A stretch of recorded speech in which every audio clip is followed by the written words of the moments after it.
రూపమే ఈ జవానురా, త్యాగానికి మరో రూపు నువ్వురా.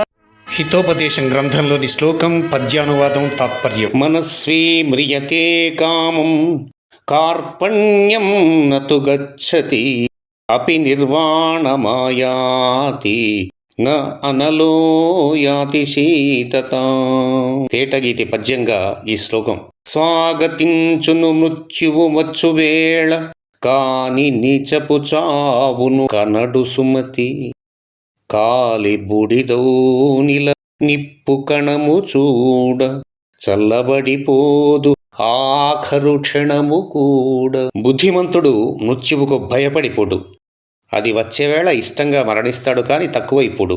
ఒక ధీర సైనికుడు శత్రు సైన్యాన్ని ఎదిరించి మరణించడానికి సిద్ధపడతాడే కానీ వారికి హీనంగా లొంగిపోయి తక్కువ కాడని దీనికి ఉదాహరణ. నిప్పు కాలి చివరకు బూడిదైపోయినా లోపల రగులుతూనే ఉంటుంది తప్ప పూర్తిగా చల్లబడిపోదు. ధన్యవాదాలు.